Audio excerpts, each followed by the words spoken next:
Dragon Ball DAIMA ended recently and I felt dissatisfied watching the end credits of the last episode.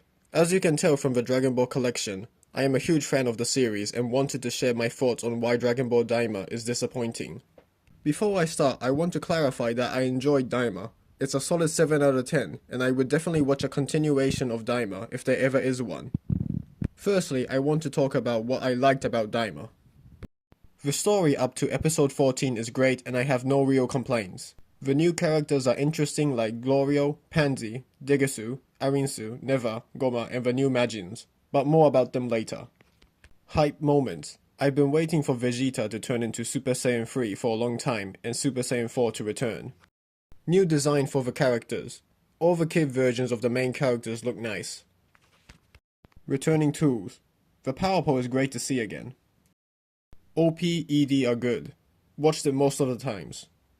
World building. Each demon realm is distinct and I like the second demon realm the most because of its variety.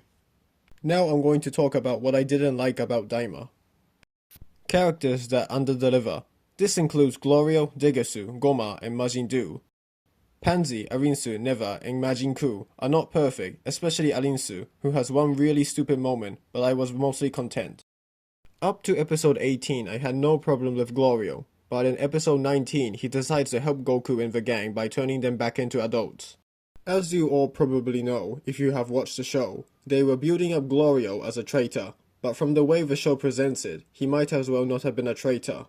Because to everyone he has been traveling with, they probably thought he just helped them, or at least it wouldn't be weird to think that way, even though he was with Arinsu. Here's also the stupid thing Arinsu did, making Glorio learn the Namekian language. She could have done it herself or at least memorized the words she would need to say. Next is Degesu, and I don't have much to say because he doesn't do anything except for getting the third eye, which I will talk about later. Next is Goma, and the problem with him is he is boring. He just suddenly appears and fights the main characters. We don't even get to see him fight in his base form. Also, he looks too much like Jiren. Lastly, Majin Buu. What was the point of him being in this show? He's not that strong and Majin Buu is way better. Next, characters that are underutilized. This includes Vegeta, Bulma, and Piccolo.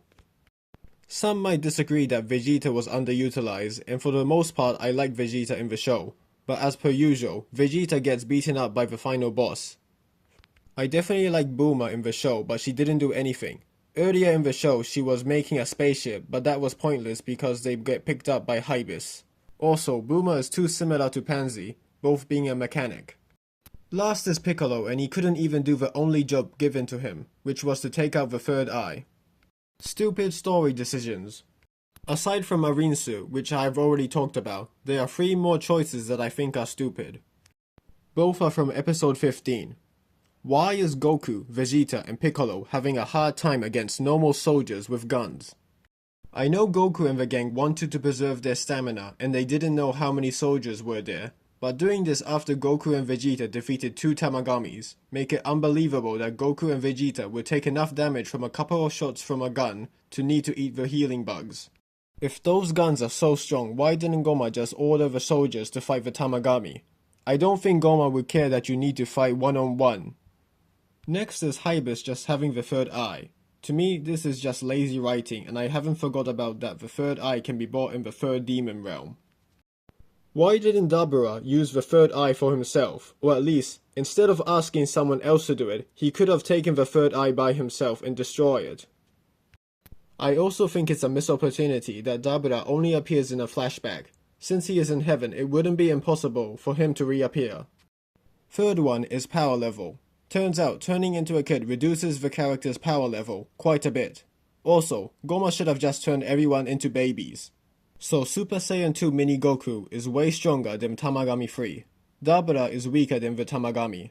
Dabura is roughly Super Saiyan 2 level because he was stronger than Gohan in the Buu Saga.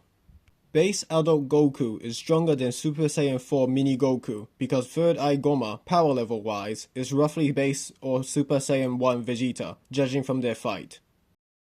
Mini Base Goku is probably slightly weaker than Tamagami 3, but I'm pretty sure Goku could have defeated Tamagami 3 with just Super Saiyan 1. So unless Goku got so strong in 1 year, Dabura should be able to defeat the Tamagami. Or maybe Dabura is only that strong because of Babidi. Anyway, the real problem is Super Saiyan 2 might be too much for Goma already. So why couldn't Vegeta as Super Saiyan 3 be able to just disintegrate Goma entirely? Like when Goku used the Spirit Bond on Buu. When Goku fights Goma, he turns into Super Saiyan 4. This shouldn't even be a match. Is the third eye that strong? No one even tries taking it out with force or hitting it directly. I think it would be better if there was more explanation about the third eye. Next is the story is not fleshed out. 20 episodes is not enough. Half of the problems wouldn't be here if it had 10-20 more episodes, and since Dragon Ball is still popular, I don't think it would be out of the budget. But I'm not an expert, so I don't know about this stuff. Judging from how it ended, it's possible that there could be a season 2. In that case, they could fix some of the issues. Speaking of endings, contradicting Dragon Ball Super. This probably won't be a problem if a new season comes out. But right now, Goku turning into Super Saiyan 4 and Vegeta turning into Super Saiyan 3 contradicts Super because Goku can only turn into Super Saiyan 3 and Vegeta can only turn into Super Saiyan 2. Personally, I wouldn't mind if Daima was just a different universe unassociated with Super. Lastly, how Super Saiyan 4 was introduced in Daima. There was no build-up to this form. Never just gave power to Goku and now he can turn into Super Saiyan 4 whenever he wants. Even though in GT there wasn't much build-up to it, it's definitely better than Daima. Also, I like the old design more, not that I want them to change it back. It also didn't help that Google spoiled Super Saiyan 3 Vegeta and Super Saiyan 4 Goku. In conclusion, I still like Dragon Ball DAIMA, even though in hindsight I would have preferred a remake of GT, but now I hope that they make another season of DAIMA and use the fusion bugs.